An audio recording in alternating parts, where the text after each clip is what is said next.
अब एक और खबर यूपी से है कि यूपी पुलिस ने योगी आदित्यनाथ ने आखिर 30,000 डंडों का ऑर्डर दे दिया है।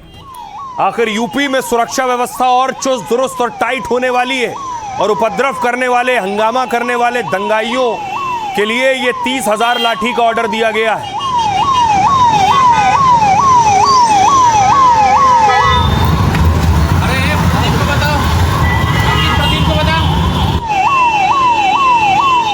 अब देखिए क्या है ऑर्डर और कौन कौन सी चीजों का ऑर्डर दिया गया है यूपी में। दंगाइयों से निपटने के लिए सीएम योगी ने बड़ा फैसला किया है। यूपी में पुलिस फोर्स को और हथियार और ढाल दिए जाएंगे। योगी सरकार ने 90,000 सुरक्षा उपकरण खरीदने का ऑर्डर दिया है और इन उपकरणों के लिए करीब 30 करोड़ रुपए जारी कर दिए गए।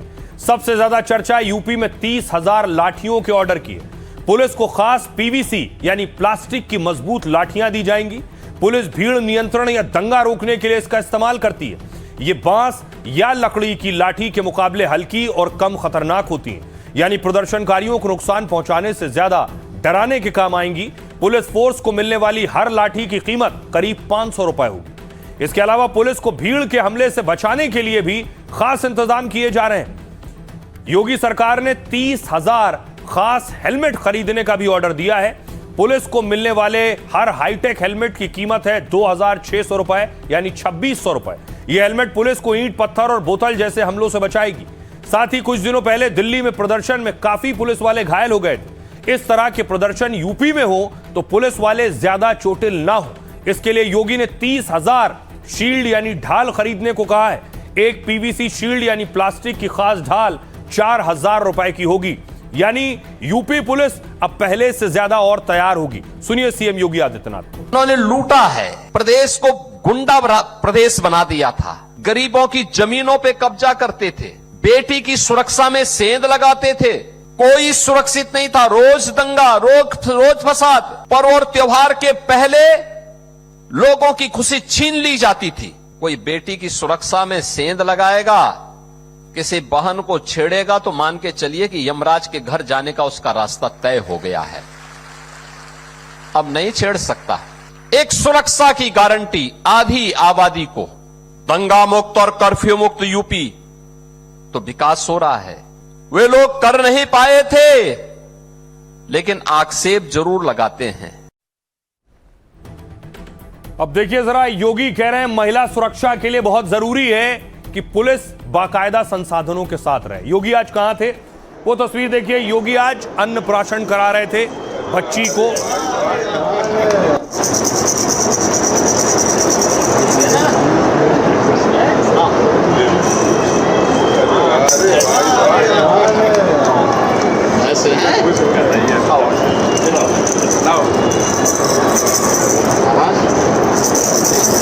ठीक है, इसको खिलाइए।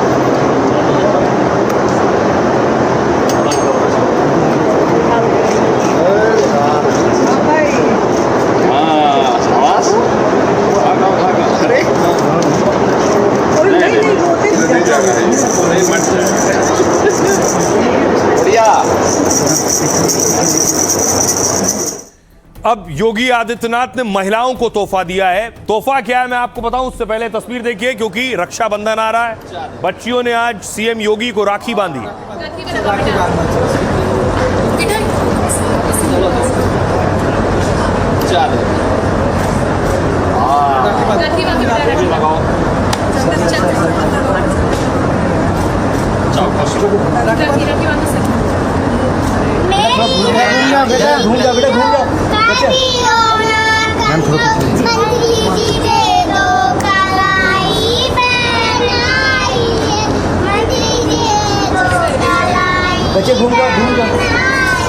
और रक्षाबंधन के मौके पर जो तोहफा दिया है महिलाओं को, उससे पहले सीएम योगी ने एक बैठक की और उन अधिकारियों के साथ बैठक की जिससे जमीनी स्तर पर उसे लागू किया जा सके। आइए अब आपको बताऊं कि योगी ने रक्षाबंधन पर महिलाओं को क्या तोहफा दिया है। योगी ने जो तोहफा दिया है वो दरअसल ये आप तस्वीर देख रहे हैं, यह है बस। महिलाओं को बस यात्रा फ्री। रक्षाबंधन पर सीएम योगी ने यूपी की महिलाओं को यह तोहफा दिया है। यूपी में 3 दिन तक महिलाएं बस में मुफ्त यात्रा कर सकेंगी।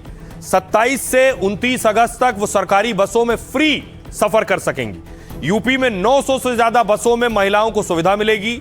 महिला के साथ एक सहयोगी भी मुफ्त सफर कर सकता है, वो पुरुष भी हो सकता है। बेकाबू रफ्तार तो गिरेगी गाज। त्योहारों पर भीड़ को देखते हुए पेट्रोलिंग बढ़ाने को कहा है। शहरों और हाईवे और एक्सप्रेसवे पर कड़ी निगरानी करने को कहा है। ओवरलोडिंग, ओवर स्पीडिंग पर तुरंत एक्शन के निर्देश दिए हैं। बिना हेलमेट, बिना सीट बेल्ट के गाड़ी चलाने पर सख्ती बरतें। नोएडा के लिए खास तौर से धारा 163 लागू कर दी है।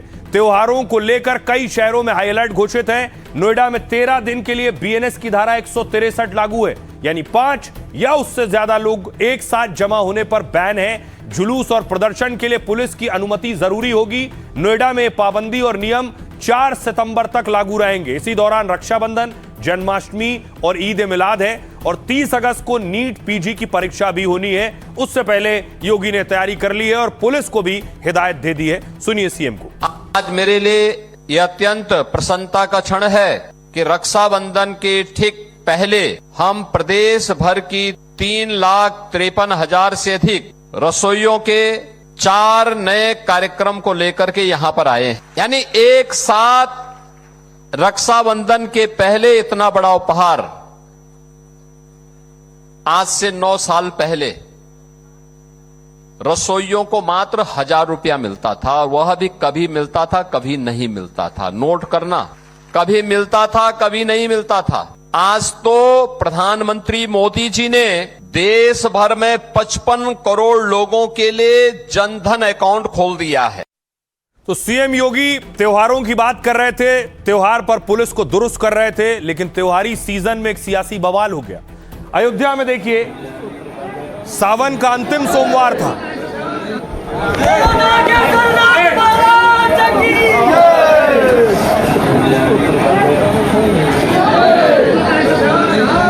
सावन का आखिरी सोमवार था और कांग्रेस के यूपी अध्यक्ष अजय राय आज पहुंचे अयोध्या हनुमानगढ़ी दर्शन करने के लिए।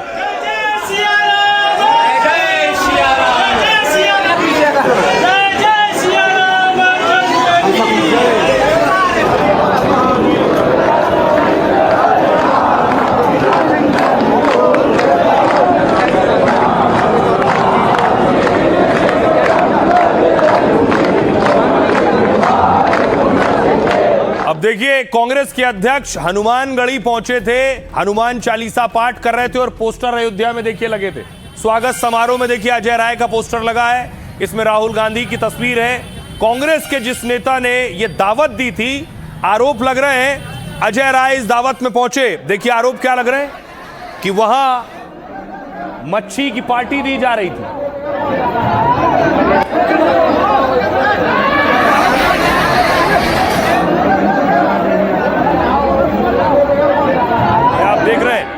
अजय राय इसी समारोह में पहुंचे थे, बीजेपी ने यह दावा किया। ये देख रहे हैं, ये मच्छी खाई गई उस समारोह में। ये रखी है मछली, मछली चावल की दावत थी।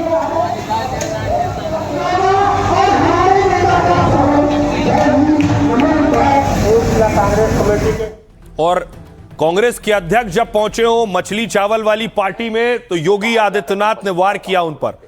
राम कांग्रेस के प्रदेश अध्यक्ष का आपने आचरण देखा होगा। हनुमानगढ़ी में दर्शन करने जाते हैं और बाहर जाकर के मछली का दावत उड़ाते हैं, ये राम चिल्लाते हैं। बेशर्मी की भी एक सीमा होती है। ये है इनका दोहरा आचरण। गिरगिट भी शर्मा जाता है इन लोगों के सामने। तो योगी ने हमला करते हुए कहा कि गिरगिट भी शर्मा जाता है। अब देखिए जरा कहां हो रही थी ये पार्टी। ये पार्टी हो रही थी यूपी के अयोध्या में, और अयोध्या में भी देखिए हनुमानगढ़ी गए थे कांग्रेस के अध्यक्ष। हनुमानगढ़ी से 38 किलोमीटर दूर है तारून बाजार, यहां हो रही थी पार्टी। हनुमानगढ़ी से कितना दूर है ये सवाल नहीं है।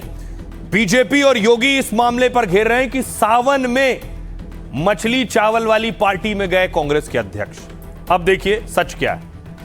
योगी आदित्यनाथ ने कहा कांग्रेस नेता सावन में मंदिर जाने का ढोंग कर रहे हैं। इनके प्रदेश अध्यक्ष हनुमानगढ़ी में दर्शन करने जाते हैं, फिर बाहर जाकर मछली भोज की दावत उड़ाते हैं और बाद में बेशर्मी से राम चिल्लाते हैं। इनका दोहरा चेहरा देखकर गिरगिट भी शर्मा जाता होगा। मनुष्य के रूप में ये हमारी कौन सी प्रजाति पैदा हो गई है? आपको किसने कहा था हनुमानगढ़ी जाने के लिए? मछली खानी थी तो अयोध्या के बाहर जाकर खा लेते। अजय राय ने इस पर सफाई दी। उन्होंने कहा मैंने वहां मछली नहीं खाई।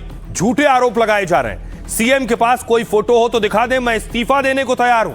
अयोध्या में कल निषाद समाज ने मुझे कार्यक्रम में बुलाया था। मैं जब भी अयोध्या जाता हूं पहले हनुमानगढ़ी के दर्शन करता हूं। मछली पालन, पकड़ना और खाना निषाद समाज की जीवन शैली है। मैं भी उनके मछली भोज कार्यक्रम में रहा और फिर लखनऊ आ गया। लेकिन बीजेपी झूठे आरोप लगाकर निषाद समाज का अपमान कर रही है। योगी के मंत्री संजय निषाद ने कहा लहसुन प्याज के बिना बनी हुई मछली तो शाकाहारी होती है। यही निषाद समाज का सिंबल है जिस पर हमें गर्व है। निषाद गरीब भले हैं लेकिन वफादार हैं, गद्दार नहीं। हम लोगों ने भगवान राम को नदी के पार उतारा था। हम लोग कांग्रेस के नेताओं की तरह नहीं हैं जो मंदिर में राम राम करें और बाहर मछली की दावत उड़ाएं। कांग्रेस नेता पवन खेड़ा ने कहा अजय राय शाकाहारी हैं। अगर शाकाहारी नहीं भी होते तो मछली भात की दावत में क्या बुराई है? बीजेपी जानबूझकर मछली विवाद को तूल दे रही है। असली मुद्दों से जनता का ध्यान भटकाने की कोशिश है। क्या चंदा चोरी और पेपर लीक का मुद्दा भुलाया जा सकता है? राम निहाल निषाद जिन्होंने पार्टी दी थी, जो आयोजक थे, उन्होंने कहा संविधान में कहीं नहीं लिखा है कि सावन में मछली नहीं खाई जाती है। हम संविधान का पालन कर रहे हैं। ओपी राजभर ने कहा कांग्रेस के लोग धर्म को नहीं मानते हैं, धर्म के नाम पर ढोंग रचते हैं। कांग्रेस बताए कि उनकी मछली प्याज लहसुन वाली थी या फिर नहीं। तो देखिए, मछली को निषाद साहब कह रहे हैं शाकाहारी है, राजभर पूछ रहे हैं कि लहसुन प्याज था या नहीं। सुनिए। कल कांग्रेस के प्रदेश अध्यक्ष का आपने आचरण देखा होगा। हनुमानगढ़ी में दर्शन करने जाते हैं और बाहर जाकर के मछली का दावत उड़ाते हैं, ये राम राम चिल्लाते हैं। बेशर्मी की भी एक सीमा होती है। किसने कहा था फिर मंदिर जाने के लिए? अरे जो खाना था बाहर खा लेते, अयोध्या के बाहर खा लेते। लेकिन उनके कार्यालय में यह है इनका दोहरा आचरण। गिरगिट भी शर्मा जाता है इन लोगों के सामने। तो वो भी शर्मा जाता होगा कि मनुष्य के रूप में हमारी कौन सी ऐसी प्रजाति हो गई है कि जो वहां मंदिर में राम राम चिल्ला रहे हैं, बजरंगबली के सामने दंडवत होने का ढोंग कर रहे हैं, लेकिन बाहर जाकर के मछली की दावत उड़ा रहे हैं। मैं इतना ही कहना चाहूँ, मुख्यमंत्री जी ये बात कह रहे हैं, साबित करें, फोटो दिखा दें, वीडियोस दिखा दें। मैं तैयार बैठा हूँ इस्तीफा देने के लिए। नहीं तो फिर योगी जी को मुख्यमंत्री पद से इस्तीफा देना पड़ेगा। अगर प्रमाणित नहीं कर पाएंगे तो इस्तीफा देकर इनको, क्योंकि मठ में तो लोग स्वीकार इनको करेंगे नहीं अब, क्योंकि मुख्यमंत्री झूठे हो साबित हो गए, तो इनको पूरी इनके अपने घर गाँव जाना पड़ेगा, घर जाना। कि सावन के महीने में अगर मछली भोज हो रहा है तो ये अतिशयोक्ति है। अब कांग्रेस कुछ भी करती है उसको अच्छा लगता है। कांग्रेस के लोग जो है हर चीज के माहिर हैं। ये पीडीए से बाबा बहुत चिंतित हैं। चुनाव भी नजदीक है, इसलिए उनका दिमाग काम नहीं कर रहा है। 50 सीट मिलना मुश्किल होगा। 27 के चुनाव में पूरी तरह से बाबा की सरकार का सफाया हो जाएगा। किसी के घर आप जाओगे, वो स्वागत में आपके लिए कुछ रखेगा तो आप उस पर आपत्ति जताओगे, आप मत खाइए। हमारे अजय राय जी तो वैसे भी वेजिटेरियन है, छोड़िए उनकी बात, छोड़िए। नहीं भी होते वेजिटेरियन तो क्या उसमें गलत? पिछले सावन में जब खुद दावत खा सकते थे लालू जी के घर में जाके मटन का, याद है कि नहीं? वो मटन बनाते हुए, चंपारण मटन, इतना हल्दी डालो, इतना नमक डालो, थोड़ा खटाई डालो तो मटन का टेस्ट आएगा। तो जाके अयोध्या में मछली खा ली है, प्रभु राम की नगरी में। अब देखिए ये मछली पर लड़ाई क्यों हो रही? निषाद वोट के लिए ये मछली का कांटा है। अब ये कांटा चुभेगा या नहीं, वजह देखिए क्या है। यूपी में निषाद सियासत और सत्ता के लिए काफी अहम है। 2022 में निषाद पार्टी ने बीजेपी के साथ गठबंधन किया था। 15 सीटों पर चुनाव लड़ा था, 11 पर जीत हासिल हुई थी। निषाद समुदाय के कुल वोटों का 63% बीजेपी और गठबंधन के पास गया। इस समुदाय में मल्लाह, केवट जैसी 20 उपजातियां आती हैं। यूपी में निषाद समुदाय की आबादी करीब 4.3 से 4.5% के आसपास है। लेकिन निषाद समुदाय अभी ओबीसी कैटेगरी में आता है और ओबीसी में निषाद से जुड़ी जातियों की हिस्सेदारी है 15%। यूपी की 120 विधानसभा सीटों पर निषाद वोट का असर है। अयोध्या, गोरखपुर, भदोही, मिर्जापुर सबसे ज्यादा प्रभावित है और जौनपुर गाजीपुर, वाराणसी, प्रयागराज में गहरा असर है। निषाद वोट बैंक पर अभी एनडीए के दलों का ज्यादा प्रभाव है। अब कांग्रेस सपा भी निषाद समुदाय को साधने में लगी हुई है। कांटे का मुकाबला होने पर निषाद वोट निर्णायक साबित हो सकते हैं। यह है वजह मछली की लड़ाई की। सुनिए सियासतदानों को। 1926 1950 को जब से संविधान लागू हुआ है, कोई कुछ भी खा सकता है, कोई कुछ भी कर सकता है, कहीं पूजा कर सकता है, सभी लोग स्वतंत्र हैं। संविधान को आप लोग तीनों लोग पढ़ लीजिए, कहिए तो मैं भारतीय संविधान की प्रति दिखा दूंगा, ठीक है। इसका साधु संत अयोध्या का विरोध कर, अरे क्या है उससे मतलब है यार, मेरे समझ नहीं आ रहा है। इसको क्यों आप बिना मतलब सावन को भादों और कुआर और कार्तिक क्या कर रहे हो, क्या मतलब इसका है भाई। कांग्रेस से पूछना चाहिए कि वो मंदिर भी जाएंगे और मछली भी खाएंगे।